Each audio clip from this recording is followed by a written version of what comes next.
to Doxxed, the podcast.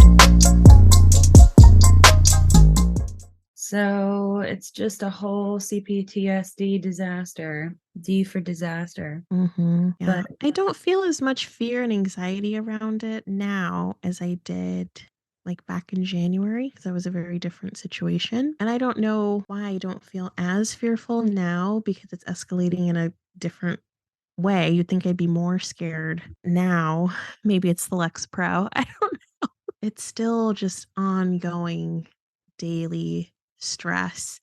And I feel like some people that hear me say this, will probably take the stance of victim blaming and, well, that's what you get. You deserve it because you didn't put it down, and that's what happens. And I hate feeling like I have to repeat myself about like putting it down didn't make a dent in this. Putting it down didn't change anything. Like, I don't think people understand, like, neither of us were posting about any of this for over a month, almost 2 months. And we were recording the podcast. Like, obviously that was happening. That took time to put together. But in terms of antagonizing Allie in any way, that just wasn't happening.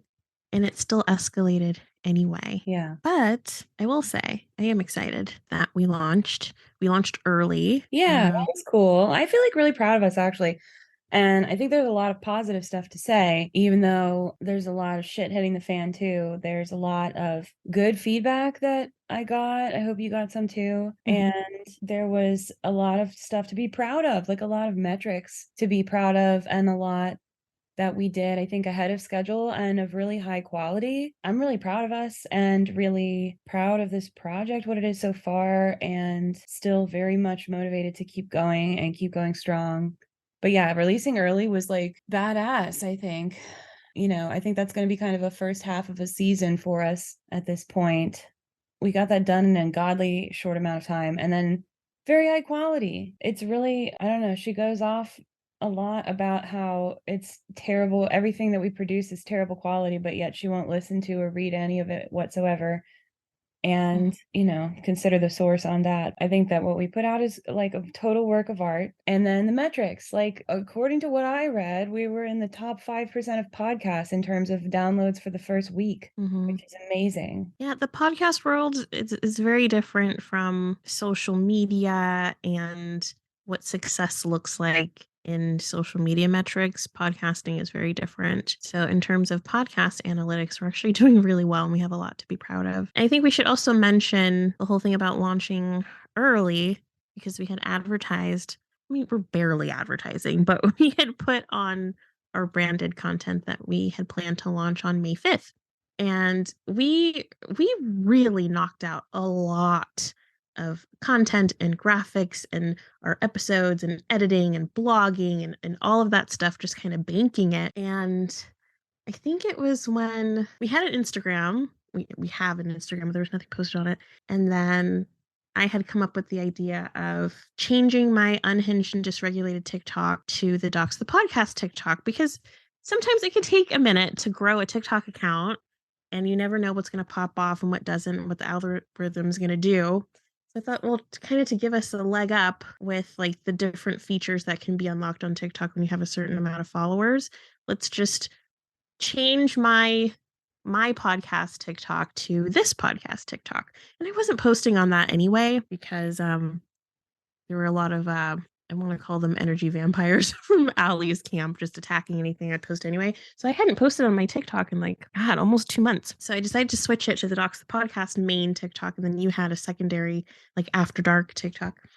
And as soon as that happened, Allie found out about that switch, like, I think within a day, and started screenshotting and plastering the Doxxed the Podcast TikTok all over her Instagram and making fun of me for rebranding, even though I had seen a TikTok. No, it was an Instagram post of hers a couple weeks before, when she was dragging my books through the mud still, saying, well, what you should do to fix your reputation is take down all your stupid books and get off the internet and take a year and apologize to everyone. Just take a year off and then come back and rebrand. Like, she said that like a month before all of this happened. I remember that video.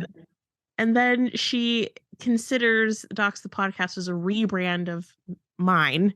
and makes fun of it, but it's not a rebrand. I still have my own podcast, but I'm very much focused on this one. It's just like no matter what I do, it's kind of funny that she can trash everything, anything that you or I do, but she doesn't have anything for us to send an army to destroy. Not that we're even the type that would even want to do that to her, but it's just funny that she doesn't have anything. She's made nothing of this that can even be picked apart. Like she's picking apart everything that we do. Yeah, but it was kind of a golden advertising campaign because she talked constantly about the podcast from the moment she found out about it to the time that we released it and beyond to this day. So we had all these clips of just her being like, Roxy and Jane are pieces of shit, stupid, terrible bitches, and all their podcast is terrible. And they probably got all 1-star reviews and got it taken off all the websites. And it's probably the worst plagiarized ChatGPT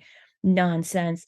And we just were taking those clips and using them as videos with just like doxxedpodcast.com or one of my favorite ones was, and this was a suggestion of one of my friends, the best 1-star podcast you'll ever listen to, because they were sending them to badly review us. And so we have some kind of funny like 1-star reviews, and then also we have some other 5-star reviews from people that went encountered that and actually did listen to the thing. But it was kind of there's kind of a infamous billboard in Philadelphia that you drive into the city and you see it coming down the lane and you go and it says, I hate Steven Singer. And you go on the website and it's a jewelry website and it's really good advertising because it's like it just really catches your attention, and it's negative, but it is like no press is bad press. So we're kind of playing into that like no press is bad press rule, because you don't even need to say anything about it. Like I feel like if you come across one of these videos, then you're probably like, you're either like, oh no, these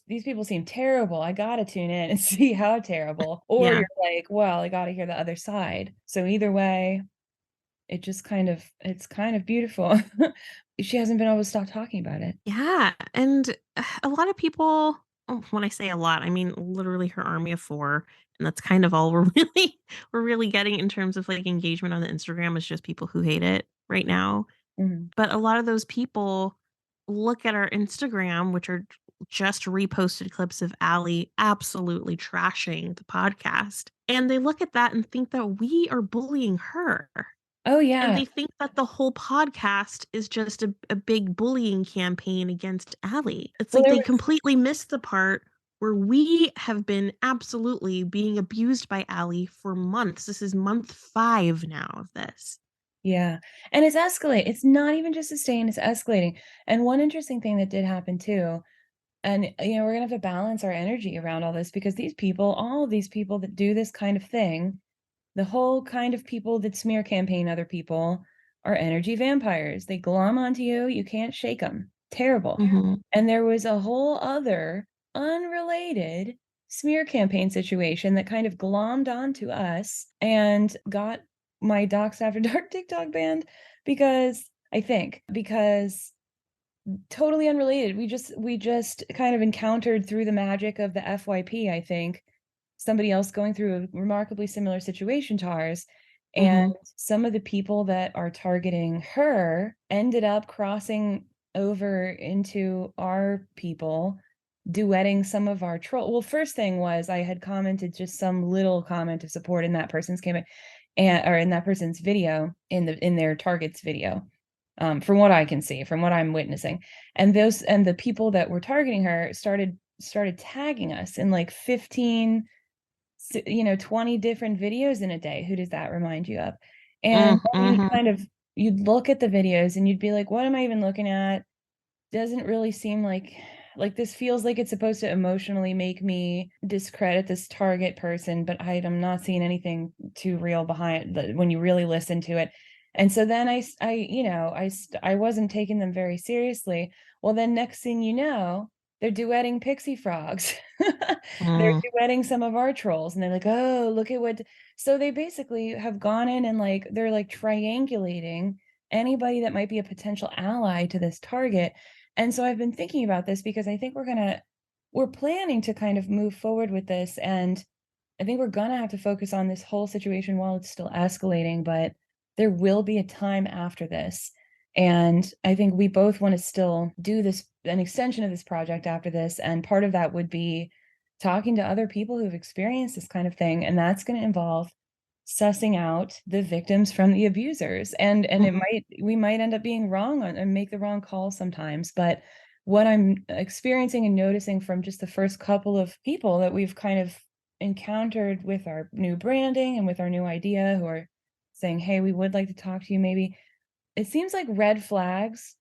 If you're trying to suss out the abuser from the victim, red flags, trying to triangulate people by going into their space, seeking out their friends and allies, and then going and bothering those people to discredit them, to separate them, to divide any sort of community or support, to divide them from their income, to discredit them in a very targeted way that extends past your own page into your target's page and into your target's allies' pages, right? Green flags, having documentation, having actual paperwork, actual evidence, actual things you can point to where your story holds up.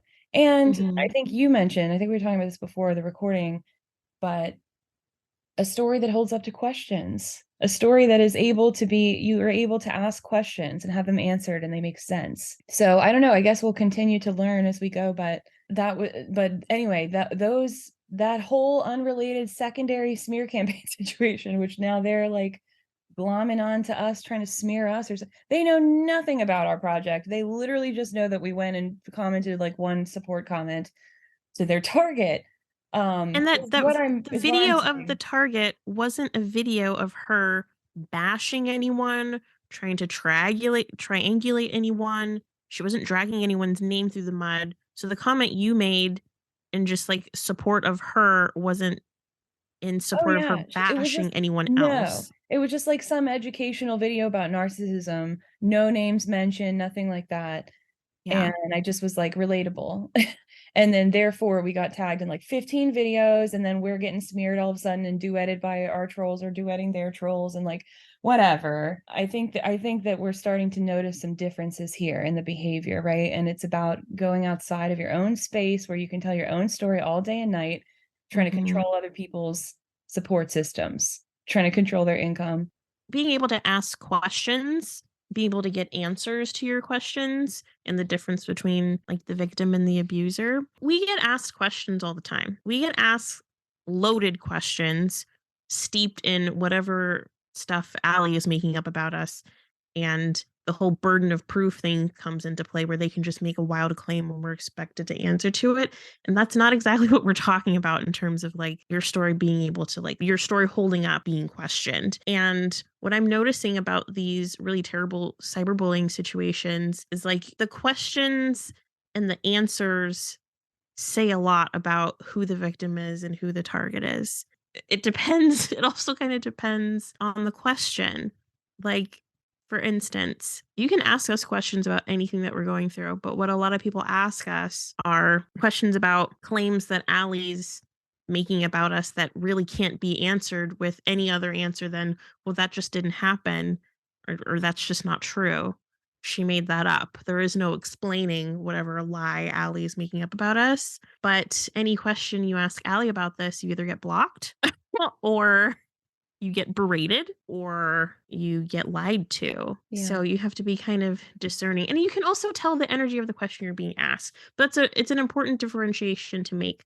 The victim's story is going to hold up to questioning, and the abuser's story usually isn't. No, yeah, really good distinction, because also in that case, it's the claim. The difference is the claim and who the burden of proof is on. When you make a claim, the burden of proof is on you, which means that if you say something is true, it's not suddenly up to some completely other person to prove that it's true or not true. That doesn't work.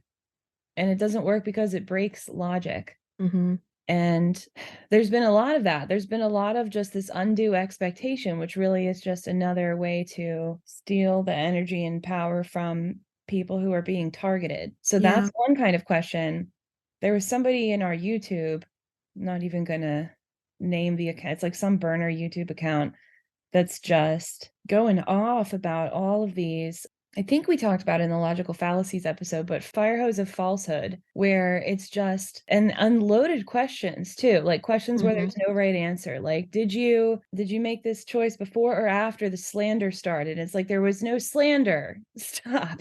Or just like, or just making these claims and acting like, and they're claims that come out of nowhere, and then it's like I'm suddenly feeling like I have to scramble. Like, that one thing that they like, Allie's very angry and upset that we brought Jessica into it at all, but I was accused of her murder, so I get to talk about it. And then now there's trolls and they're like, oh, is it true that a representative of the family reached out to you? No, it's not. But it makes me want to scramble and be like, well, what the hell do they know that I don't know? Like, did someone email me and it got caught in spam? No, it's nonsense. And then suddenly I'm doing that to 10 different kinds of questions a day. Like, well, I don't want to say no. And what if it is yes? So now I have to check 20. No, I have a life that's more important than answering a troll under a burner account who is making all these claims that are wasting my time when I'm a victim of abuse. I have better things to do to survive than answer a stupid troll. That's different. And that's why the burden of proof is on the person who makes the claim. So Allie's making all these claims. The hypocrisy in her followers is where they're not asking her to prove these claims and asking the people who made the claims to go prove the claims. Go to them. If you don't think it's true, or something, go ask them for their proof. Why are you bothering us about what other people have claimed? That's a claim how logic works.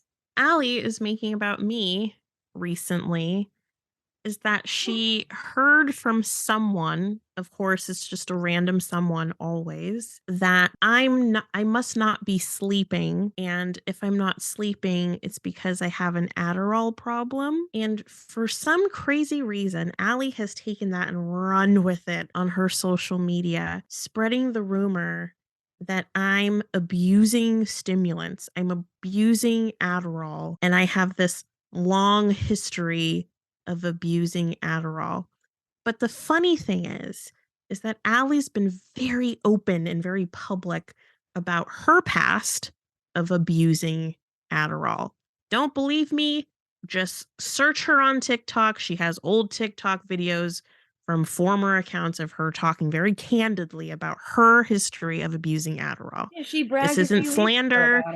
This isn't a rumor. It's literally still on TikTok. She bragged about it just a few weeks ago, I believe, in her Instagram story. She was like showing old pictures. Yeah, that's the funny thing. Implying we should like use those pictures to represent her.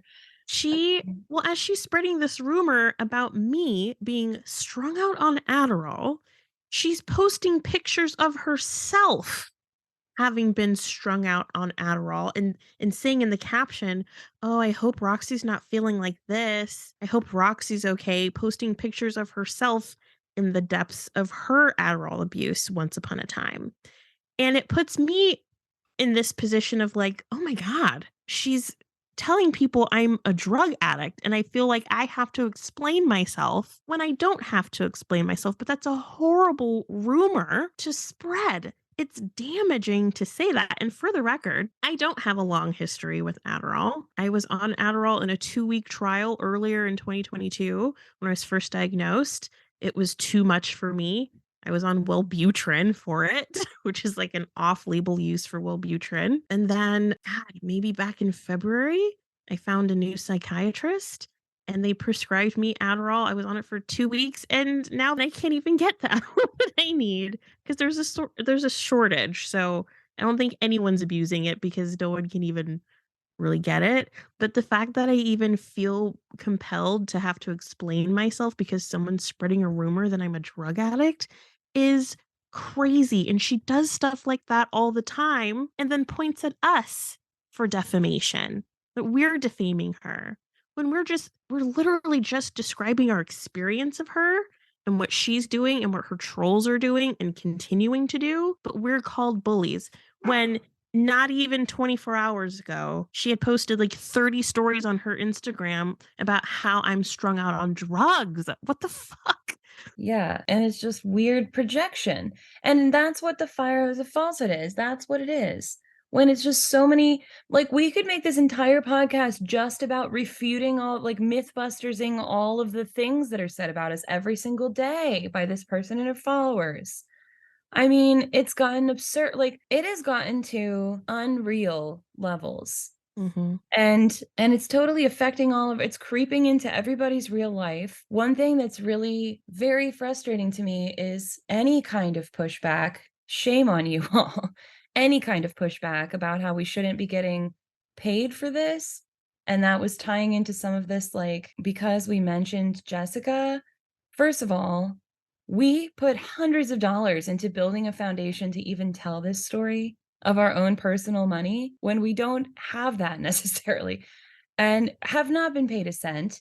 And make no mistake, I think we totally deserve to be paid for this work. And I think we should figure out how, especially because it's sinking in that Allie's going to target every single job I get, any income, any sponsorships, any brand deals. She has stated that she's actively planning to continue sabotaging our lives forever. And in fact, it's escalated past gang stalking, which, I mean, we can talk about the different, like, I think we did go through a kind of gang stalking since January with all of this followers nonsense, but it's escalated too into real life contacting abusive exes, gang stalking. And there are like wellness checks going on that are inappropriate. Jubilee's mother was inappropriately contacted by a nasty troll. And now, in addition to the gang stalking stuff, I don't know if it was today or because I haven't watched it directly, but I've been told that she's talking in the last day or two about extorting us all. She's threatening that she's never going to stop unless we all pay her like $10,000 or something. Mm-hmm. Mm-hmm. And that we need to take out loans from the client to pay her. That's extortion, Allie. That's extortion. It's illegal. It's a crime. You're committing crimes. You're committing crimes. You can't do that. You can't do that forever. It's just not going to keep, you're not, like, eventually your bubble's going to pop. Mm-hmm. But I mean, it's continuing to escalate to these levels that are just dizzying. I don't really know why we would, like, there's really, I've been feeling very trapped because she really has made it her mission to destroy us all. And we're not going to let it happen, but this is exhausting. It's unfair. It's unjust. And of course, we should get paid for this work of shining a light on this nastiness. Someone made a comment as if we're supposed to be ashamed. They said something about profiting off of your fake victim story and profiting off of Allie's pain and profiting off of someone's death. And no, that's just not the case. But no matter what kind of money either of us make doing anything, Allie's going to come for it and have something to say. So why are we supposed to care? She had a total fit about the idea that I shouldn't be allowed to teach in a classroom when I have been teaching for a decade. I have been a very good teacher for a decade. I'm hella qualified. And she actively called my school. My university received calls from her and other people, a troll, who had nothing. What the university told me about it was that they had nothing to back up what they were saying about me. They called to trash talk with zero evidence to back up any of their claims, but they very much tried to take away my legitimate source of income that I am qualified to do, that I spent 10 years paying my time and energy and money into that whole system to be good at that job. She doesn't want me to have that job. She wanted to ruin it for me. So why do I care? Why do I care about what they're going to judge me? Like, what does she want me to do for a living? How could I possibly care? Yeah, you're too dangerous to teach music composition, Yeah. and Carrie Ann is too dangerous to Serve prepare food, food. and you're too I'm too dangerous to write a dangerous to book. write books. So what are we supposed to do? Like, you have to understand how much we couldn't take you seriously if we wanted to these people. Yeah. Another thing that's really disturbing, and I don't really care if I get hate for this or not. I've learned to not care because we get hate no matter what. But I kind of want to revisit the whole wellness check thing because I think we mentioned that. I don't know if this was mentioned in the timeline episodes or not, but like a welfare check was called on Allie. I was not a part of that. I'll make that very clear. I don't think police are the ones to do wellness checks. As a Black autistic person, that's the last group of people I need checking on me are cops with guns. But she had posted something on her Instagram story months ago where she was clearly not in a good place. The video of her was sent to me after the wellness check was called to fill me in on what was going on. And I watched that video and it read to me like she was impaired.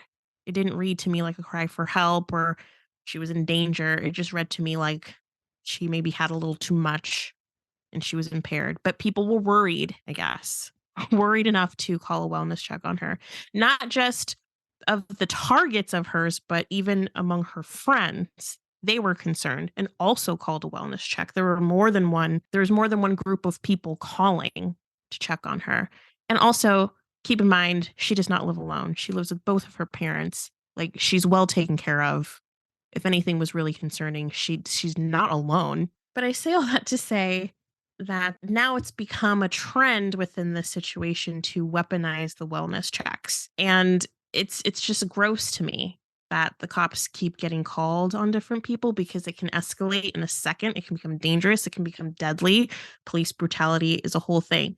The way that Allie continues to say every single day on her Instagram stories, you all almost bullied me to death. I wanted to take my own life. I wanted to take my own life because of you guys. And I feel like that's such a manipulation because looking back at that video with very clear eyes, I don't believe that she wanted to take her own life in that moment. That's just an opinion. I don't know for sure. But what I do know for sure now is that she's trying to say, we don't have any regard for human life. No one cared about her wanting to take her own life, but everyone cared enough to call to make sure she was okay, to send police to her home to make sure she was okay. But if no one had done that, she would also have something to say. So there's no winning. I also want to add that ever since then, I've seen her in a very pathetic attempt to recreate that first video that people were so concerned about. She's quite literally tried to recreate that same scene and she can't capture whatever she was scaring people with in that first video because the problem was in that first video is that she was impaired. She was under some kind of influence that she's not under anymore. And to see the acting in the videos that she's tried to recreate to try to garner that same kind of sympathy to appeal to everyone's emotions, it's such a clear manipulation. It's gross to me. And everyone knows the story of the little boy that cried wolf. And that's exactly what she's doing with the whole, oh, you guys almost bullied me to death. If we almost bullied her to death, why is she so bold and so nasty and so unrelenting with us? I don't get it. And I wish people would just connect those dots and see the manipulation for what it is. It's suicide baiting, which is gross. Yeah. And I think that there's been a strange same thing with the wellness checks. There's certain themes just get all spun out. Like as soon as some theme gets introduced, now it's getting batted around on all sides. And like as soon as there's some idea that works for good, then the other side takes it and just twists it into something that was just like, see, your thing didn't work. And we just delegitimized it by using it the exact opposite way and showing how actually there's a total exception to the rule. And, you know, and when you look closer, they are not the same thing, but it's hard to explain always why. And it's just like every single time all this stuff comes in and it's just all spun out immediately. Anyway, one of the more recent themes is death. And I think part of the reason for that is because of Allie's friend who passed away, who I don't want to bring extensively onto this podcast, but that's something she has talked about in her recent video. I think she pulled the video down where she talked about it, which is probably the best. And I mean, mourning is a difficult thing and people can do it however they need to do it, as long as you're not hurting other people. But I do think that that whole theme of death has just been like more and more coming up. And she keeps insisting that we all want her to die, which everyone has said, no, we don't. She keeps insisting that we're bullying her to death, close to death, which no, we're not. And then the other thing she's saying recently is that we have sent death threats to her and her whole family, which is categorically false. There is nothing true about that. Nothing like a death threat has ever been sent to her by anyone that I have spoken to. Like, I don't know anything about any death threats ever sent to her. The idea that her family received death threats is, I feel like it's the same. It's like regressing to the same thing that she was scaring you with about me back in January. Do you think if any one of us sent her a death threat, whether it was in a voice recording or a text, that wouldn't be plastered all over her Instagram? Receipt. Well, that's why it's like people, the real failing of these followers that are still doing things on her behalf is you have a fundamental problem. You need to hold her to account for the things she claims. When she claims something, you need to ask her for the receipts. When she says, my parents are getting death threats, you need to go badger her until you're satisfied that that's true. She doesn't have the receipt. There's no receipts.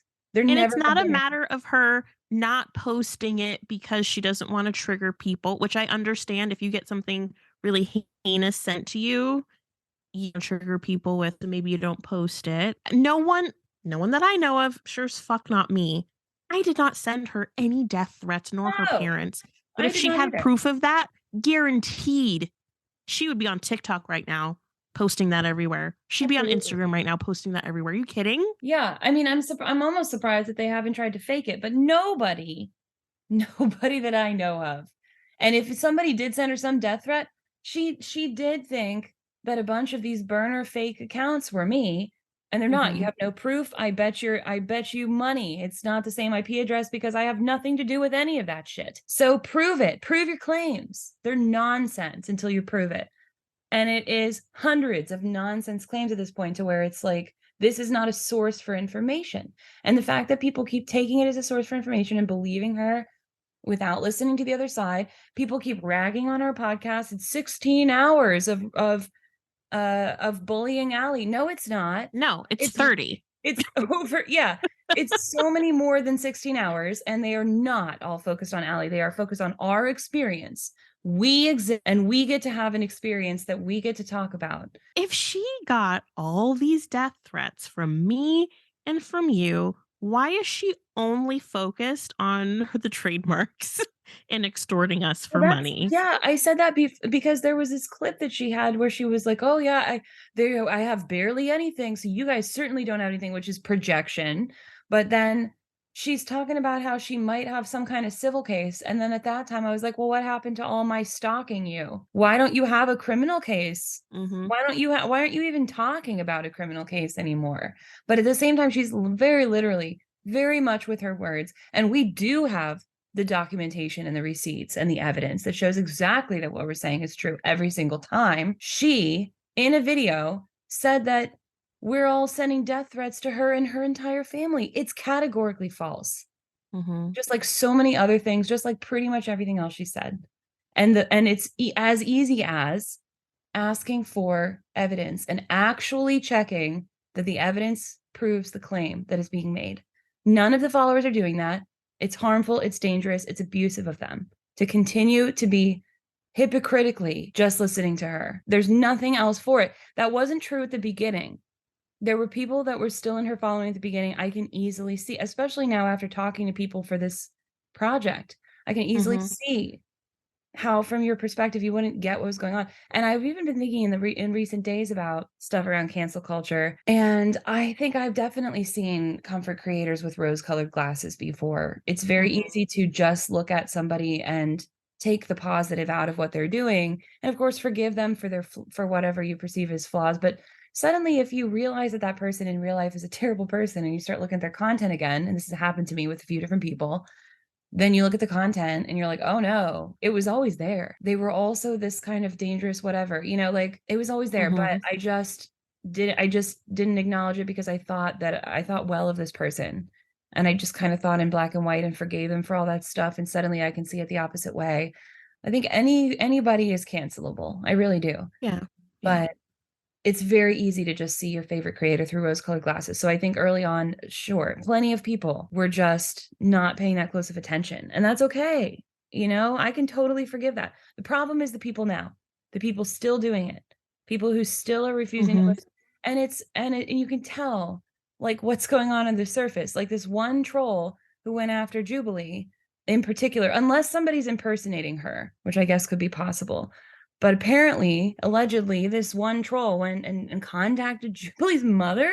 Shame on you, which with a bunch of nonsense with no evidence. And this was the same one of the same people that went on one of the Aunt Karen lives and made a huge fool of herself by having no evidence to back up what she said once again. Are you tired of feeling unsafe online? Do you want to learn how to protect yourself from cyberbullying, doxing, and other forms of online harassment? Then look no further than Doxxed the Podcast. Visit the website doxxedthepodcast.com to sign up for the Doxxed free ebook full of helpful tips and resources for online safety. Plus, when you sign up, you'll receive the weekly newsletter with the latest updates on upcoming content. There are many ways to connect with Doxxed, including Twitter, Instagram, TikTok, and Discord. Have a story to share or feedback to give? Use the contact form on the site to reach out or leave a voice message to be featured on the show. And for exclusive content, subscribe to the Doxxed Supercast to gain access to the private podcast feed with member-only exclusives. Take control of your online safety and join the Doxxed community today.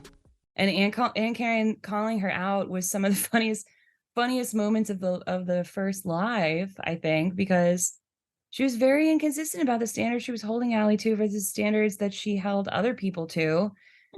And it seems like she has been one of the people consistently writing in with bad reviews to everyone's businesses.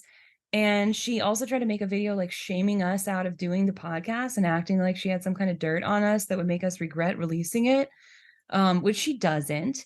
So I was like, I made a video about her on Doxxed After Dark. And by the way, I was with that other unrelated smear. They got my first Doxxed After Dark account taken down, like in a snap, permabanned with 800 followers on it. Done. Lost a bunch of drafts I worked on of like videos. Yeah. Because TikTok's so flimsy and we knew this. So like, and that's fine. We have to just let it go. But anyway, before that was lost, I made a couple videos about her on Doxxed After Dark. And someone commented saying that they were working with her in real life and that we were defaming her, which is not defamation if it's true, you guys. Yeah.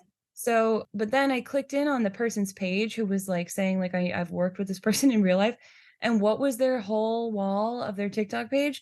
Red hat MAGA nonsense. So I feel like that gives a hint about some of the motivations of these people. Yeah.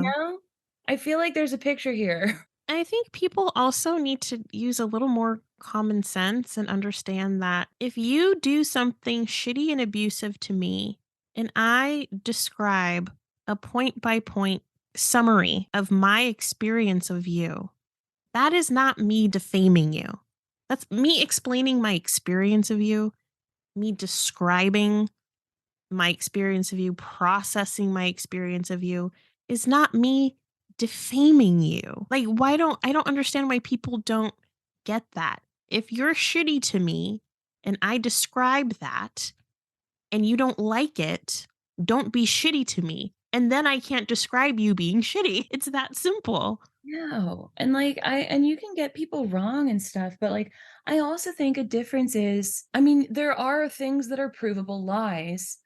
And there's a difference between saying, I feel and I experienced something versus this person is that, or this person did that. Like you can word things in different ways. But I also feel like a difference is saying stuff in your own space and going into these other people's spaces to bother them. Like part of what really strikes me about this, I don't even know what to call them, like unrelated smear campaign whole set of troll people that came upon us. Part of what is so disturbing is that they came into our space to bother us about their target.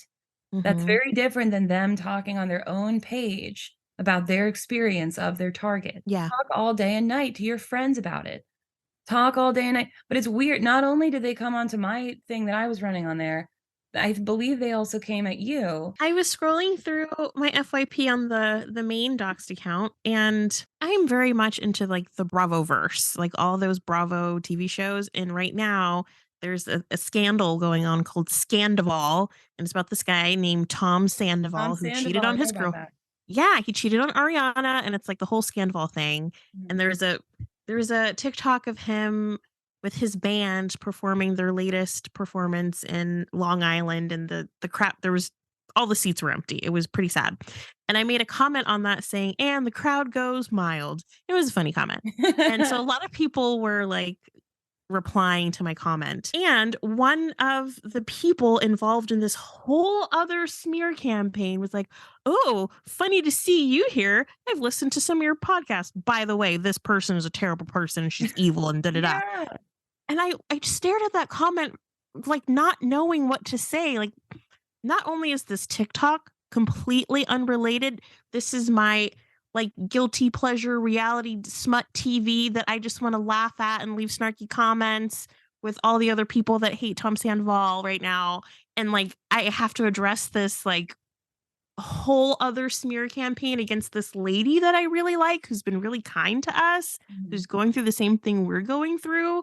Like, what? It was so random. Like, they've been mostly coming after the account that you've been running, but just it really rubbed me the wrong way. I replied with, yeah, same thing can be said about me. Same thing is said about me every day. We're all villains in someone's story. And she replied again with like, well, this person's really terrible and really awful.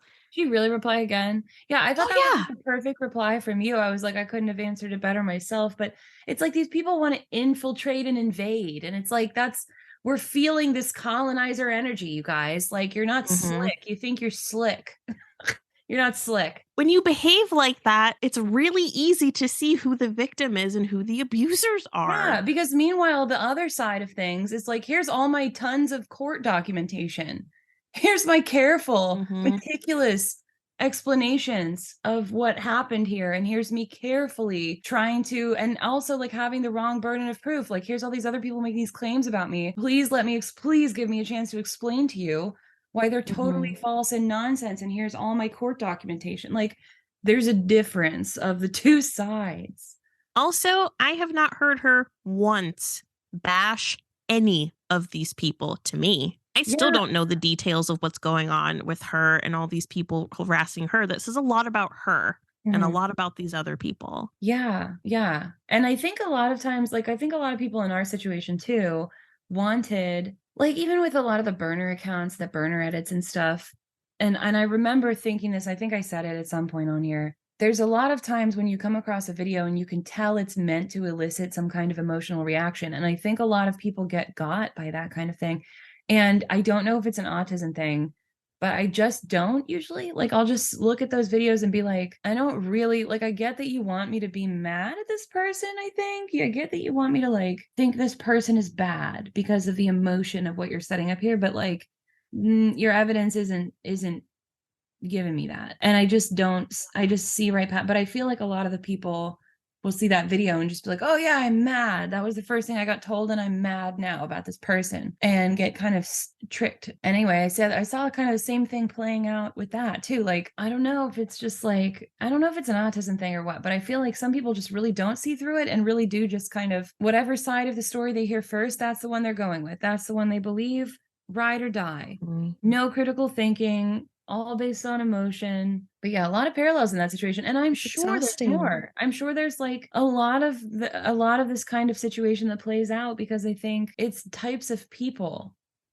Like this woman that's a target, I believe, also identifies as autistic. And I don't know that it's like always autistic people versus narcissistic people, but people get drawn into these relationship dynamics through different life circumstances. And I think this kind of pattern plays out across a lot of different people. And I think we're about to find a lot more people that are going through similar experiences to us, because I think it's very difficult to be seen and talk about it when you are the target of these things.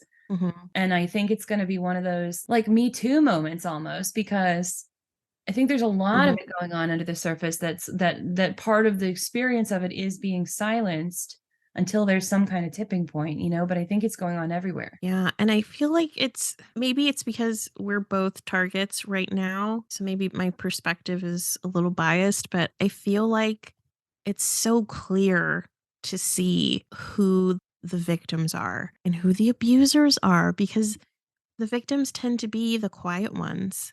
The victims tend to be the ones that kind of slink into the background and have to take time to process, time to gather ourselves, time to heal. And I feel like the abusers are the ones that are just kind of going off the whole time, trying to turn people against the targets, trying to triangulate they're very loud and very boastful and kind of oscillate between being really threatening and aggressive and also trying to play the victim, but their victimhood doesn't really translate. It doesn't come across as victimhood to me because I think I can tell that they're not actually victims. Here's the truth. Here's my story. I need support. I need friendship. I need to be reassured that I'm going to be okay. I need safety. That's an energy that's just really easy for me to pick up on. Yeah, I think it'll be an interesting journey going forward because I don't know that I'm going to be perfect at it because I do think I do tend to see people through. I tend to always take people for whoever they want to be until they prove themselves otherwise. So I definitely do sometimes take people with just rose-colored glasses and think, well, you're telling me you're the victim, so I believe you. But Mhm. it doesn't usually for me that doesn't extend to then hating the other party. Like, I'll Right. always I'll believe somebody, but also if then they're like, "Oh, yeah, and can you go attack this other person for me?" Immediately, hard line, I will try to figure out what's going on and have a sense of both sides of the story. Um, so yeah, like, I'll believe somebody, but not to the point of just becoming an attack dog, I think. But that doesn't mean I'm not necessarily gonna make mistakes or that we're not necessarily gonna make mistakes. So I think Right. it's gonna just have to be up to forgiving ourselves. And also, yeah, I think it's always okay to leave space for people to just talk about Yeah. whatever their story is, even if that story is like quote unquote wrong or whatever. I think that's not really harmful as long as it's not then extending to go attack the other person. Time reveals a lot. I mean, I can admit I've gotten it wrong when people have tried to weaponize their victimhood or feign victimhood for sympathy or some kind of gain Yeah. from me. Like, of course I've gotten it wrong. Of course I've wanted to believe that people that I cared about or was worried about, I want to believe that they were being honest. And I've seen this a couple times in this very situation that no, they were not being honest and I was duped. So yeah, you're right. Like, we're not going to get it perfect, but time revealed everything with both of those people that I was worried about and cared about and believed that they were victims. And it didn't take much time. And like I said, the energy of it is easy to read. And even when I was listening to each of their victim stories, really about each other, I won't get into details, but you know exactly the two I'm talking about. Yeah. Even as they were telling me their victim stories, like there was something in my gut that was like, the math isn't mathing. This doesn't make sense, but I don't want to poke holes in their stories. And it wasn't long after that that the holes revealed themselves. Yeah, I think that's probably gonna be true too, because I think people who lie, even if they're clever, it really can only hold up for so long because there's always free will involved, and especially when there's groups of people, people are gonna make unexpected choices and things are gonna get harder to maintain the lies of. So, Hmm. eventually, you start to be able to poke holes in lies, and then you have to decide what you're gonna do with that information. But I do think, I mean, it's okay for us to make mistakes, and I think it's just gonna be up to being vigilant and sensitive and open to correcting mistakes if they happen, and I think we're both up for that, so I think we're up for the task of doing it, and I think that it's just a whole rabbit hole. Hmm.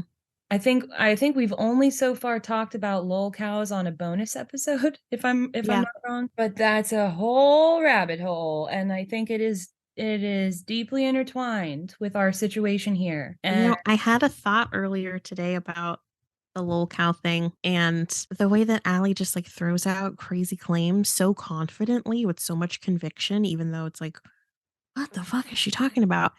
And part of me really believes that she is like a high level lol cow because she checks the boxes of being so unaware of herself, like not a shred of self awareness. And any information that's brought to her about anyone she dislikes, she takes it and runs with it.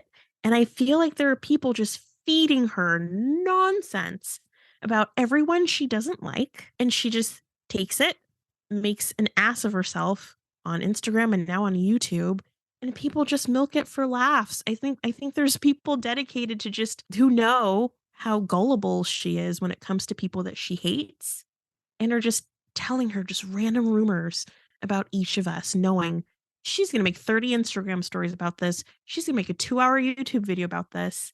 And I 100% believe that that is probably the case on some level with her. Yeah, I think there are some faceless people at play in there, and it started to dawn on me a little bit after the fact, but who the hell was behind all those accounts that were the stalker supposedly? Because I read some of those comments and they were impersonating me, and there were people impersonating you. And I know that we kind of know perhaps who was impersonating you, but like some of these people, I don't think we've quite sussed out like exactly who they are. I think some people are pretty intentional about not having their faces in the mix the whole time, so nobody's guessing that it's them or whatever. But I think very much there are people who are just a little bit smarter than all these all these dummies going on Aunt Karen or whatever with no evidence. Like instead, there's people playing the real game here. Yeah. And I think part of the big hint that gives it away is that there were people that early impersonating me and riling her up and firing her up about how she was getting stalked by me. And for a while, I didn't know what to make of that. I thought it might be her through sock accounts even, but I think no, I think somebody early on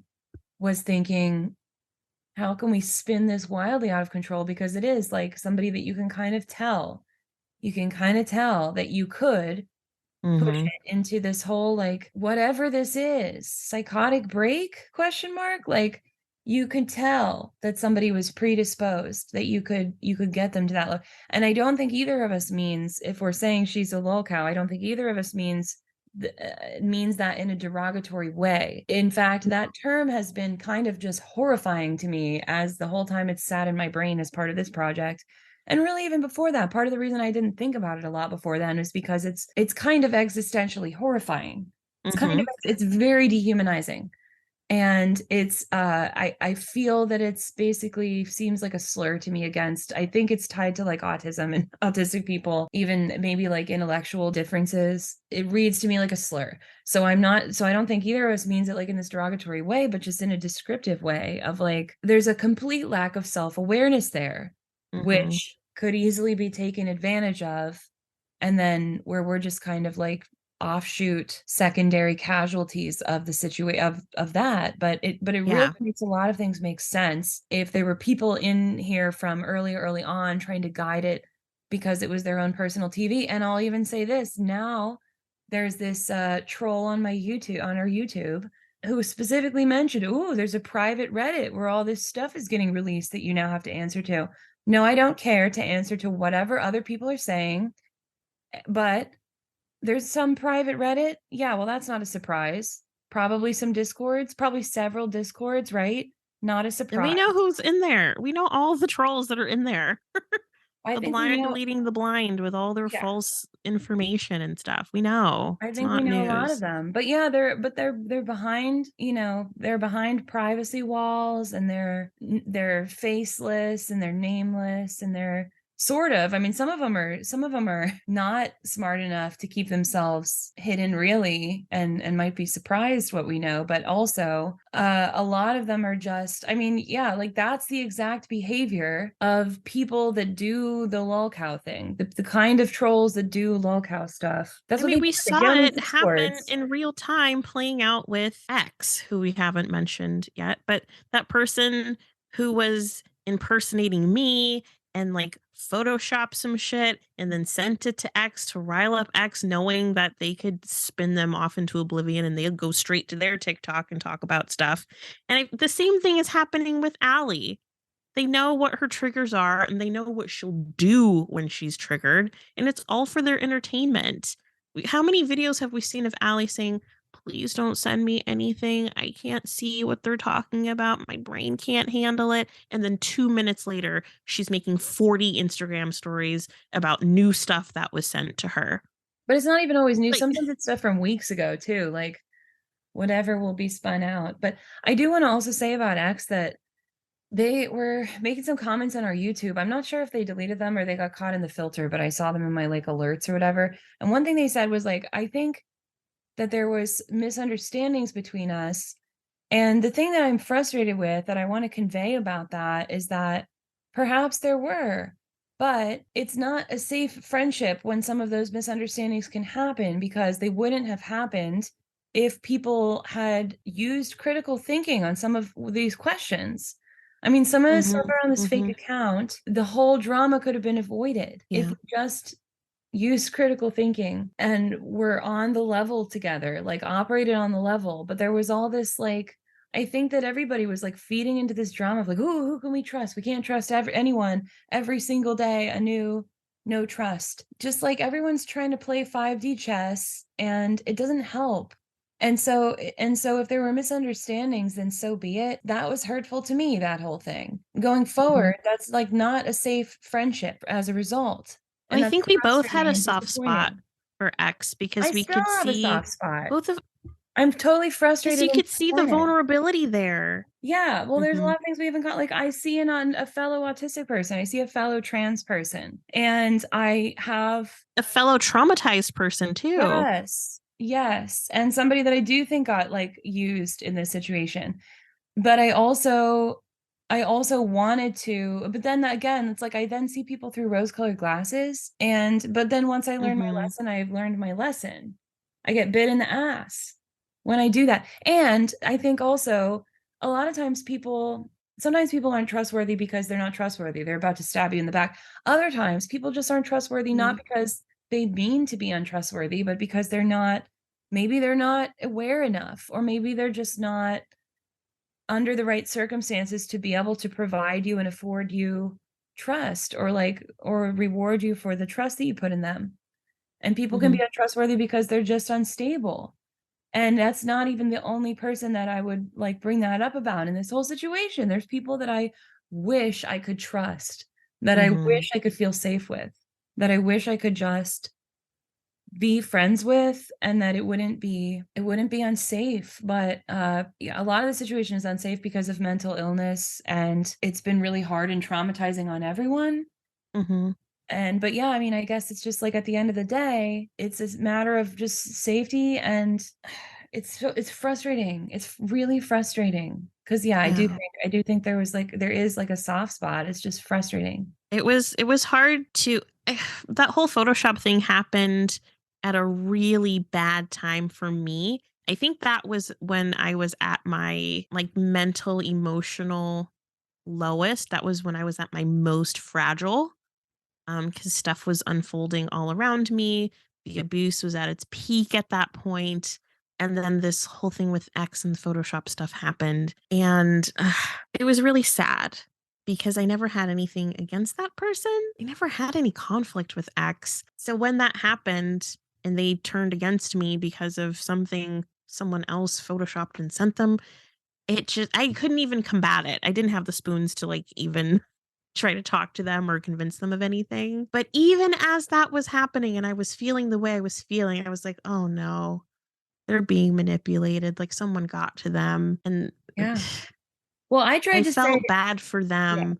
Yeah. As I felt bad for myself, there was a part of me that's like, oh God, they're being used in the worst way. Well, I was so frustrated with our final conversation that we had the last time that we talked, because I was legitimately trying to warn them about somebody that I believed was putting them in danger and trying to manipulate them. And they literally just responded like, is that a threat? And it was just like, no, you doofus. Like, no, I'm trying to be your friend. I'm trying to tell you a piece of information. I don't think it got conveyed.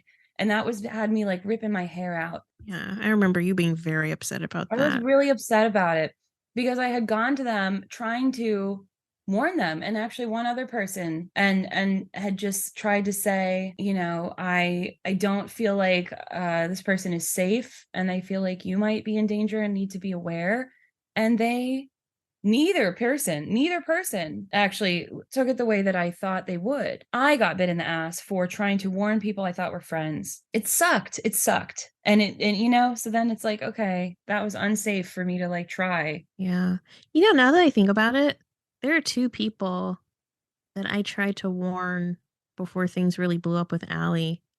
And both of those people like abused me the most on behalf of Allie right after that. That's terrible. My God, it's just not worth it to warn people at all. Yeah, that's a frustrating lesson because you want to be open, and you want to I don't want it to be like every man for himself. I don't want to leave anybody behind, you know? And I also feel like warning people is very different. It comes from a different energy than triangulating. Because when there's two people specifically that I went to that were like, ended up being henchmen 1 and 2 for Allie, which I didn't get that from them when we were connected. But definitely when Allie decided to like absolutely try to destroy me, they were like her right and left arms of that. But trying to warn them, it wasn't me bashing Allie. It wasn't me saying, oh, Allie's terrible and she's this and she's that. And it was like, something's about to come out about Allie that's not going to look good for you if you're aligned with her. I like your content. I like what you do. I like how we connect. And I just feel like this thing's going to spiral out with Allie pretty soon. And maybe to save your brand and your platform, you might want to think twice or just look at her content a little more deeply or look at the situation through like a different lens once it starts to unfold. I don't know how you feel about that. It wasn't me like trying to tear Allie down. And I remember like you trying to warn those two people on your end about someone different. And I know you didn't come from a place of like, this person's terrible and evil and this and that. It was just like, I don't think you're safe with this person. Like that simple. Yeah, I think there's a big difference in language. Like the people that were coming to you and us about this other unrelated smear campaign situation, they literally were like, "Oh yeah, and our target is disgusting." Like, Yeah. is it? You know, yeah, no. And I think with X, I didn't even name a name. I just was like, I'm trying to warn you about somebody, and that's about as far as that conversation got, as far as I remember.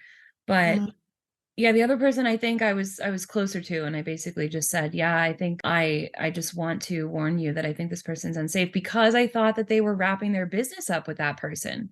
And actually, I don't know, because I knew that person way less than I thought I did, because of how that all turned out. I found out pretty quick that some people I thought were friends, were not friends. But anyway, so I have no idea. But I thought at the time that maybe this person had some financial stuff wrapped up with this person I was trying to warn them about. And so like that seemed reasonable to me, to be like, okay, you're my good friend who really might get a lot coming down on you because of what I know. So it feels like I should tell you. And that's also different because that person was like somebody I considered a friend. It wasn't just like some random, oh, fancy seeing you here person I happened to see in the comments of my target. Like, did you know that they're terrible? No, this was like my friend. There's two different versions of the same theme of what you're talking about in all cases. And there's like an abuser version and a target's version, because it really is. And I know that it must sound like, to be outside of the situation, it must be harder to discern like which side is which. But I think it's very important, because I think that's basically the tactic of abuse. There is that the abusive people adopt all of the things and then discredit them by flipping them around in reverse. So every single thing has its counterpart of like, well, here's how the abusers did it. And they basically do that in order to discount and discredit the original thing that was done and disempower it.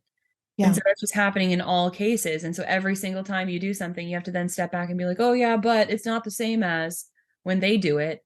And like, I know how that sounds, but it's like, that's a tactic that they're doing on purpose, so that you sound like you're crazy when you try to explain what you're doing. Reminds me of the group chat when I was like spiraling. So I was so fucking pissed.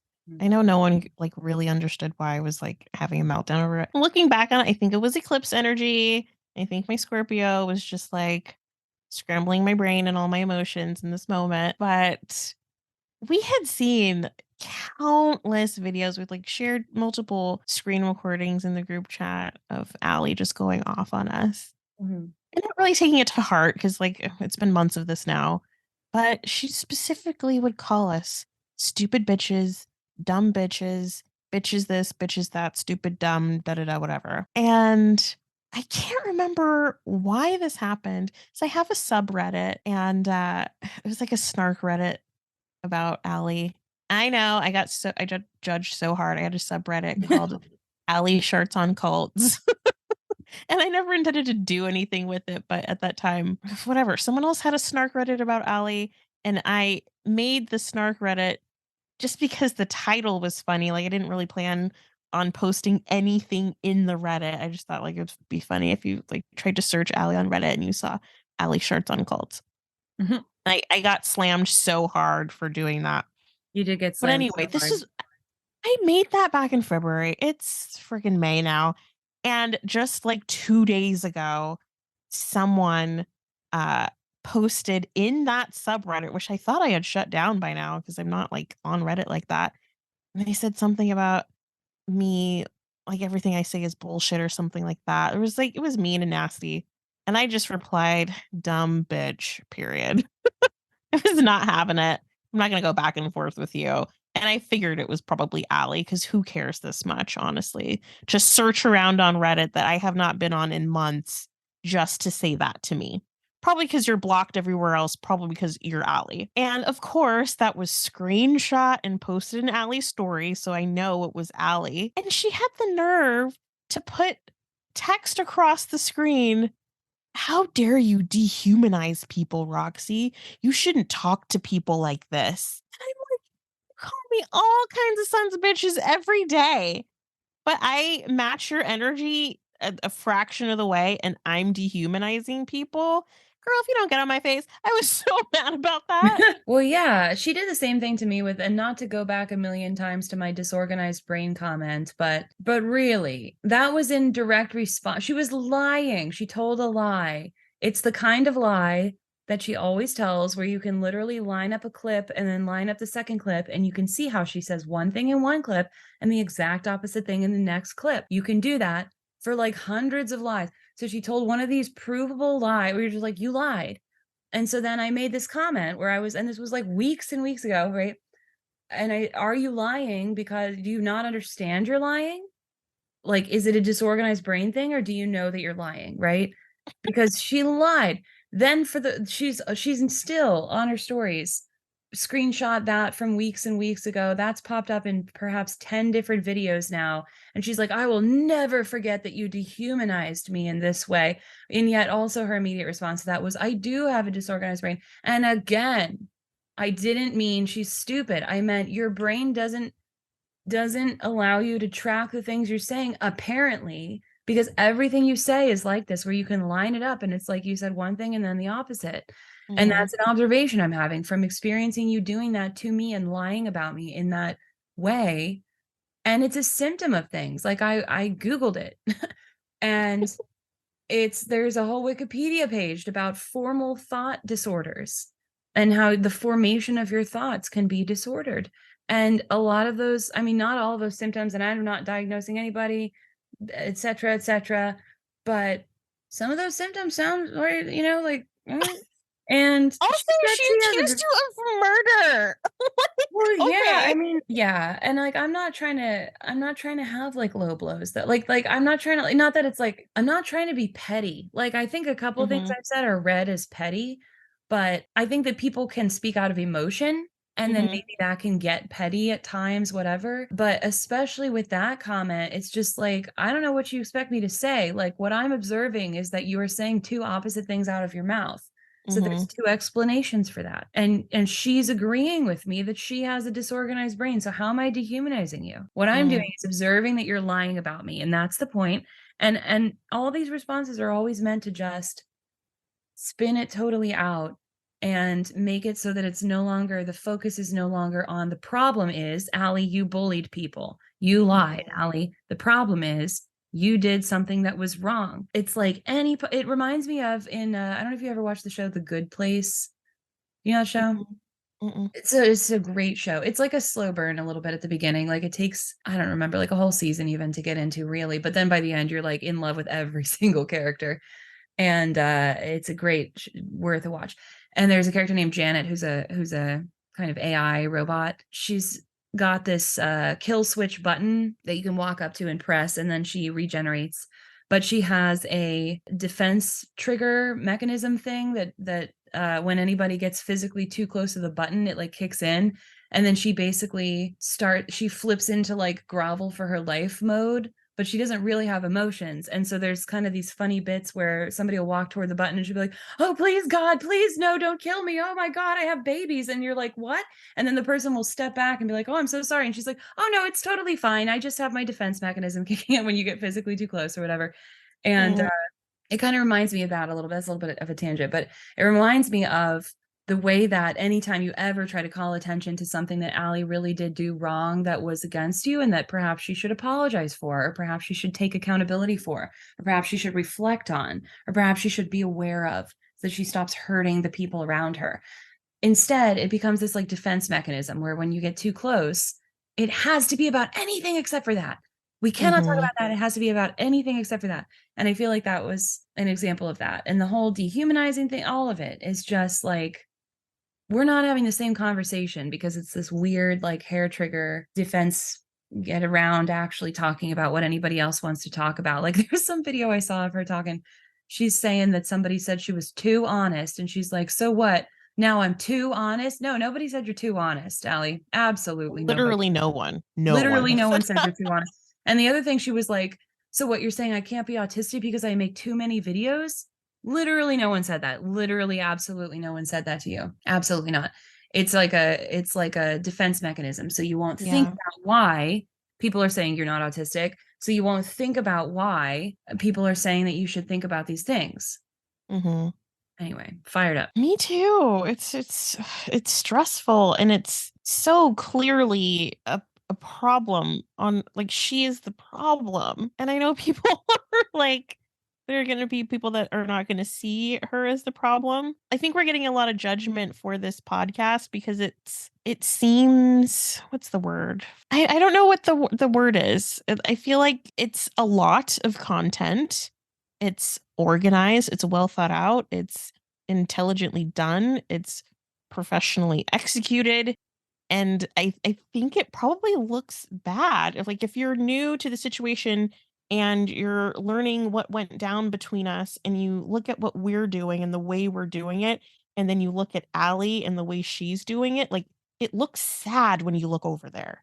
And it doesn't look as sad when you look over here, because we're much more put together and we can like flush out a thought, and we can communicate, and like we clearly have each other to process this together and to lean on each other.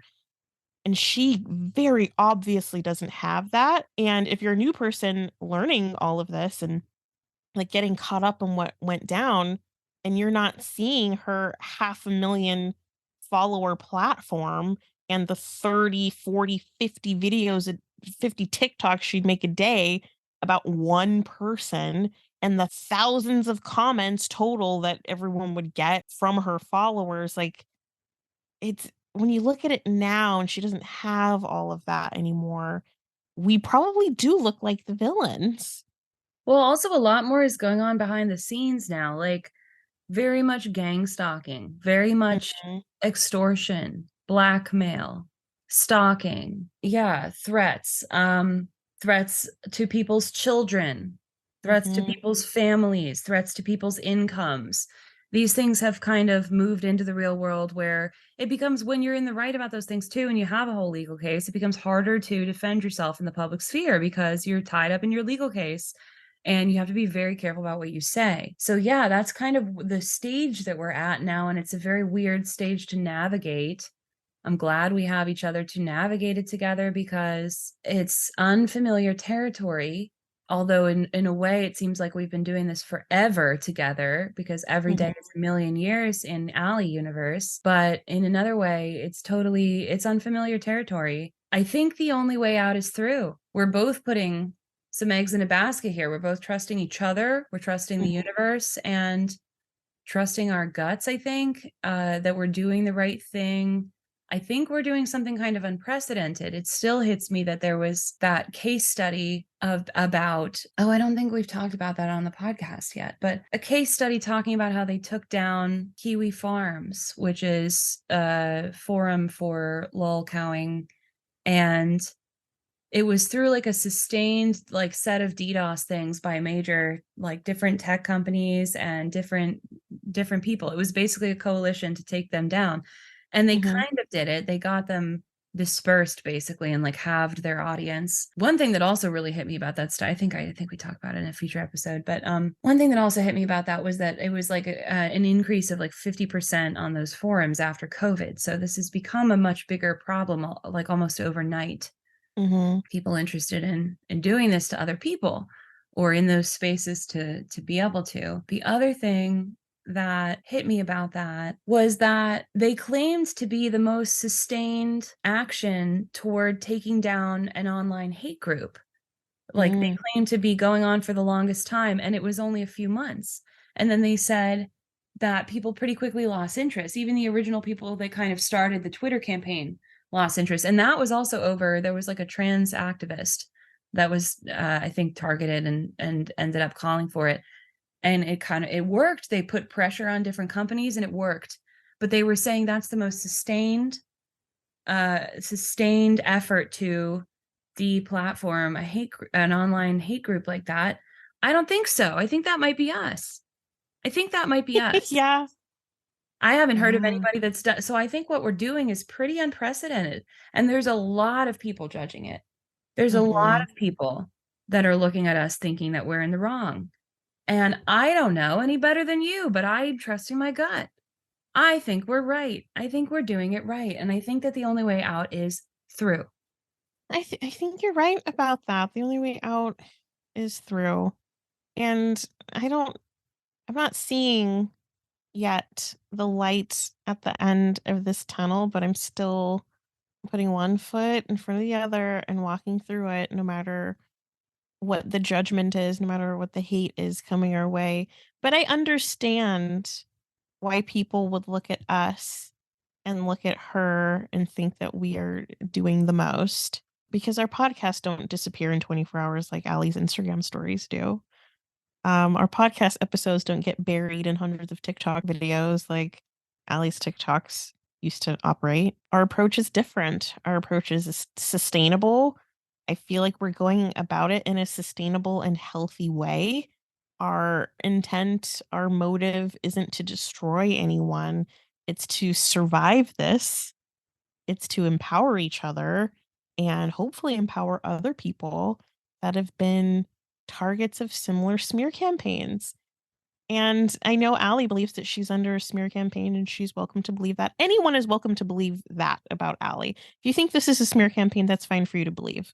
Like, we can't change anyone's minds. And honestly, the purpose of this podcast isn't to convince anyone of who's the victim and who's not. I just feel like it's just really easy to look at her and think that she's the victim and not the abuser, because we're doing it in a healthy and sustainable way, and she's not. She's getting tuckered out trying to bully, trying to do what she was doing on TikTok on a much smaller scale, and she's not getting the same dopamine reward. She's not getting the same response. She's not getting the same viewership, and she's not learning anything. So she's burning herself out. And she's having to get her hands a lot dirtier now because there's a lot fewer people that are willing to do the dirty work for her. So she's more directly tied to the things that she's trying to do against people. Before, she could always hide under this, like, well, I can't be totally in control of my followers do. And she would spend all this time like implying what they should do. But then she would write at the end, say some sort of opposite thing. So technically she didn't tell them to. And then she would act like she had no control, but yet they would go do her dirty work. Well, now there's like 1-2 Sados doing that. And for the most part, she has to be the one to be in contact with the abusive exes or whatever, which is really bad. Like there's things called crimes, Allie. So this is getting worse and worse. And I know, like, I do agree with you. The reality is it's not over. The reality is in some ways it's worse at this point for the people who have been targets all along. It is continuing to escalate. And I do feel that it feels safer to me the more people are listening at this point. I think that there is a tipping point of enough voices to be actually heard about something. And we have been silenced, and we are being silenced still, even though there's a difference in the level of power and the level of followers. We're absolutely still being silenced and taken down at every chance and reported at every chance and lied about and discredited, and they're trying to handicap us. They're trying to take funding, take whatever they can so that we have to worry ourselves with other things. And it's all silencing tactics, and it's all making us less and less safe. So this, in a way, is a safety measure. This is so that people know what happened. If anything happens to any of us, we have a record. We know what happened to us, and people will know. I appreciate everyone that's tuning in. I mean, I hope it can be comforting to people. I hope it can be entertaining. I hope it can be educational. I hope it can feel like, I hope we can grow into a space that feels safe for people to come and share experiences that might be similar to this. And so that we can all kind of learn more through each other. But also in an immediate sense, I am glad people are listening because I feel safer the more ears are on this project right now because of the very real things that are happening to all of us and that are still escalating right now about this whole situation. Yeah. And there's no end in sight. That's the thing that people have to understand about Allie and how she operates and what it's like to be a target of hers is that it doesn't stop. There is no ending. And she will vow and swear up and down that she's never going to stop. And I believe her. I think that's the only true thing she says is that she's never going to stop. And what I really need to stress to people listening is that in the moments when she's quiet and the moments when she says, I'm going to step away from this, I need to take a break, it's not a tugging on her conscience that she steps away. It's not, oh, I'm doing too much, or I'm putting people in danger, or I can't believe I just reached out to someone's abusive ex so that we can both abuse this person more together. And that's a bad thing to do. It's not, there's no conscience, there's no remorse. The breaks aren't because she's considering the consequences of her actions. It's like when a toddler is having a tantrum and is screaming and crying until they pass out. That's what Allie's breaks are. She tuckers herself out and has to recharge so that she can abuse you more when she comes back. Like, that's what we have to look forward to with Allie until we build enough community of enough people who have had enough of people like Allie that we just kind of drown her out so her tantrum doesn't hurt people as badly. We still have to continue to neutralize Allie's sting. And I feel like the collective efforts are individual and collective efforts to deplatform her from TikTok did a really good job of neutralizing her, but that job is still not done. It's not about silencing her. And if she's going to spin around like a little Tasmanian devil, she can do that on a little dark corner of the internet where it doesn't affect people's real lives anymore. Yeah, or she could get her platforms back and she could build herself back up doing literally anything except for attacking other people and hurting everyone around her. Literally any other kind of content. Do it. No one cares. It's all about when you start to go into other people's lives and affect them. Yeah. It's all about when you start to hurt other people instead of just spread your own message or just make your own entertainment. There is a line that is crossed. So yeah, no one is trying to silence anybody. Everyone is just trying to protect themselves and survive, Allie. Thank you for listening. Find additional content at doxxedthepodcast.com.